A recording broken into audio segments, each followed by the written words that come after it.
آج ذکر حسن ہے، آج یاد حسن ہے، اسی لیے محفل حسن ہے۔ اور آپ لوگوں کو بھی خدا حسن کر دے، اور اللہ مجھے بھی حسن کر دے، اور ہمارا خاتمہ بھی حسن کر دے، ہمارا حشر نشر بھی حسن کر دے۔ نام ہی ایسا ہے حسن۔ کیا ہے؟ حسن مطلب اچھا، نام ہے حسن، اچھا۔ اس نام سے پہلے اس نام کا کوئی نہ ہوا، اس نام سے پہلے اس نام کا کوئی نہ ہوا۔ کیوں؟ اس لیے کہ کوئی ویسا ہو تو نام بھی ایسا رکھا جائے نا۔ مجھ کو اچھا نہیں لگتا کوئی ہم نام تیرا، مجھ کو اچھا نہیں لگتا کوئی ہم نام تیرا۔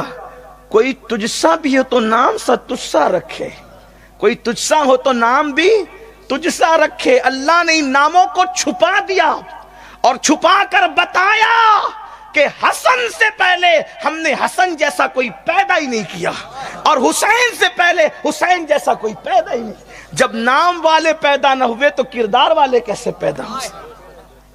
اور پھر یہ بات سمجھ میں آتی ہے، جب نواسو جیسا کوئی نہیں ہو سکا تو نانا جیسا کوئی کیسے ہو سکتا؟ وہ تو پاگل ہیں جو نبی کی برابری کا دعویٰ کرتے ہیں کہ ہم نبی کی طرح، نبی ہماری طرح۔ ارے حسن جیسا کوئی نہیں، ان سے پہلے حسن نام کا کوئی نہیں۔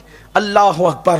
تو عرض یہ کر رہا تھا کہ عرض کی مولا میں اس سے محبت کرتا ہوں، تو بھی اس سے محبت فرما، اور جو اس سے محبت کرے تو اس کو بھی اپنا محبوب بنا لے۔ امام حسن مجتبی جب پیدا ہوئے تو اللہ کے رسول علیہ السلام تشریف لائے۔ بالکل سملر روایتیں دونوں شہزادوں کے متعلق ملتی ہے، لیکن امام حسین کے لیے کچھ روایتیں اور زائد ہیں۔ لیکن آج پھر کہتا ہوں، امام حسین کے مرشد امام حسین آج ذکر حسن ہے۔ حالانکہ میرا دل کھنچتا ہے کہ میں وہ روایتیں بھی ولادت کی پڑھوں، لیکن پھر وقت ختم ہوگا، مجھے وقت پہ احمد آباد ایئرپورٹ پہنچنا ہوگا۔ تو جب فلائٹ پکڑنی ہوتی ہے تو پھر جلسے والے جلدی کریں نہ کریں، ہمیں جلدی کرنی پڑتی ہے، کیونکہ ورنہ پھر معاملہ دوسرا ہوتا ہے۔ تو وقت میں آج گنجائش کم ہے، تو میں ذکر حسن کر رہا ہوں، اور روح حسین خوش ہو رہی ہوگی، اس لیے کہ امام حسین کے امام کا ذکر ہو رہا ہے تو وہ کیوں نہ خوش ہوں۔ اللہ اکبر۔ سیدہ کائنات خوش ہو رہی ہوگی۔ بہرحال تو آپ کی جب ولادت ہوئی، ام الفضل یہ رسول اللہ کی چچی اور حضرت عباس ابن عبد المطلب کی بیوی ہیں، یہ فرماتی ہیں کہ سیدہ کے گھر جتنے بھی بچے پیدا ہوئے، ہر بچے کے ولادت کے وقت میں موجود رہی، چونکہ چچی تھی حضور علیہ السلام کی، اور دادی لگتی تھی حضرت سیدہ فاطمہ الزہرا کی، اور ایک رشتے سے یہ چچی ساس بھی لگتی تھی حضرت سیدہ کی، چونکہ یہ مولا علی کی بھی چچی تھی۔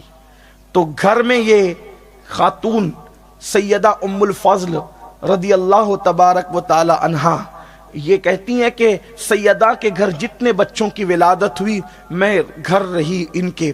تو فرماتی ہیں کہ جب حضور تشریف لائے، رمضان المبارک کی 15 تاریخ تھی، 15 رمضان شریف کو امام حسن کی ولادت ہوئی۔ رمضان المبارک کی 15 تاریخ کو امام حسن پاک کی ولادت ہوئی، حضور تشریف لائے۔ جب حضور علیہ السلام کی آمد ہوئی تو ایک زرد کلر کے کپڑے میں نے جب آقا نے کہا بچے کو لاؤ، تو میں نے زرد کلر کے کپڑے میں، زرد کلر سمجھتے ہیں نا، پیلا کلر، میں نے زرد کلر کے کپڑے میں لپیٹ کر حسن کو دیا۔ حضور نے لیا اور لینے کے بعد فرمایا، میں نے کہا نا کہ بچوں کو زرد کلر کے کپڑے میں نہ لپٹا کرو۔ حدیث پاک ہے، آقا علیہ السلام نے حضرت ام الفضل سے کہا کہ میں نے کہا تھا نا کہ بچوں کو زرد کلر کے کپڑوں میں نہ لپٹا کرو۔ تو ام الفضل کہتی ہے میں نے جلدی سے لیا اور زرد کلر کا کپڑا ہٹا کر میں نے سفید کپڑے میں حسن کو لپیٹ دیا، اور حضور کو دیا. حضور نے جیسی گود میں لیا حضور نے لے کر مسکرایا. میں آگے بڑھنے سے پہلے یہاں ایک بات عرض کروں گا. ایک دن کا بچہ ہے, چند گھنٹے بھی ولادت کو نہیں ہوئے ہیں, لیکن رسول اللہ قانون دے رہے ہیں کہ بچے کے بدن پر کون سے کلر کا کپڑا ہونا چاہیے اور کون سے کلر کا کپڑا نہیں ہونا چاہیے. بھئی بچے ہیں, بچوں کو تو کچھ بھی چل سکتا ہے, لیکن حضور علیہ السلام قانون دے رہے ہیں بچوں کو بھی کچھ بھی نہیں چل سکتا. ذمہ دار ماں باپ ہیں, ماں باپ جیسے عادی بنائیں گے بچے ویسے عادی بنیں گے. پہلے دن کے حسن مشتبہ سے زرد رنگ کا کپڑا ہٹایا گیا. کیوں ہٹایا گیا اس کی ایک تفصیل ہے, میں اس کی طرف ابھی پھر نہیں جاتا, لیکن زرد رنگ کا کپڑا ہٹایا گیا اور سفید کپڑے میں لپٹا گیا.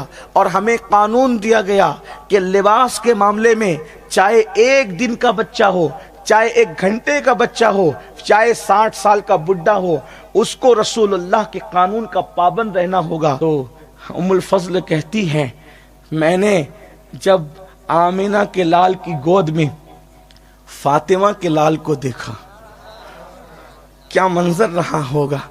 ایسا لگتا ہوگا جیسے ایک قرآن پر دوسرا قرآن رکھا گیا.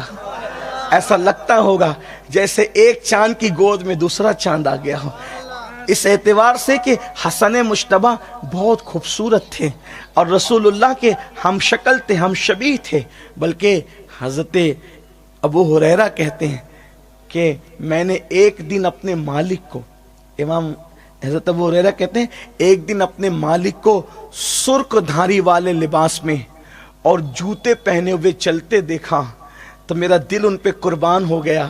کیونکہ سرخ دھاری والے لباس اور جوتوں میں جب حسن مدینے کی گلیوں میں چلتے تھے تو ایسا لگتا تھا جیسے آسمان سے چاند اتر آیا ہو.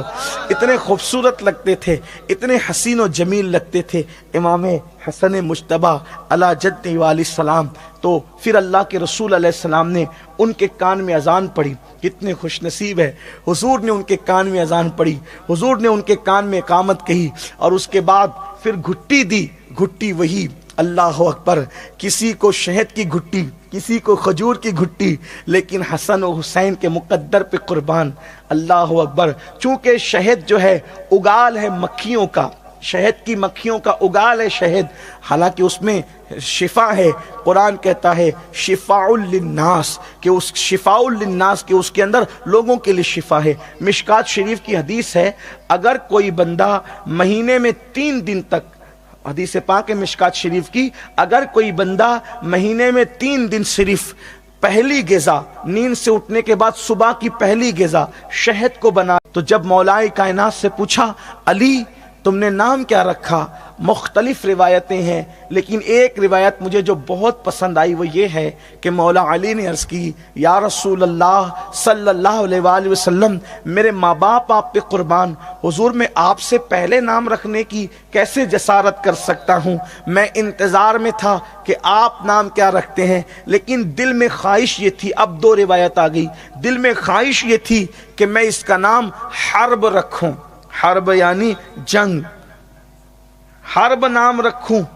تو اور ایک روایت میں یا میری خواہش, دوسری بات کی میری خواہش یہ تھی کہ میں اس کا نام اپنے چچا حمزہ کے نام پر حمزہ رکھوں. تو لیکن آپ کی مرضی آقا, آپ کیا نام تجویز کرتے ہیں؟ تو اللہ کے رسول علیہ السلام نے فرمایا مجھے انتظار ہے کہ اللہ تبارک و تعالی اس بچے کا نام کیا عطا فرماتا ہے.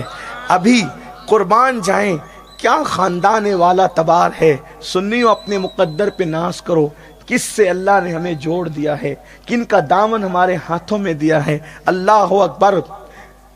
یہ بات ہوئی کہ اللہ اس کا ماں باپ کے نکاح کو خدا تجویز فرمائے, رشتہ علی و فاطمہ کا خدا مقرر فرمائے, آسمانوں پر فرشتوں اور انبیاء کی موجودگی میں وہ نکاح کا اعلان خدا فرمائے, زمین پر سید الانبیاء فرمائے, اور بچے پیدا ہوں تو ان کے نام بھی خدا عطا فرمائے. ذرا غور تو کریں کہ یہ شان کیا ہے, ان کے مرتبے اور مقام کیا ہے.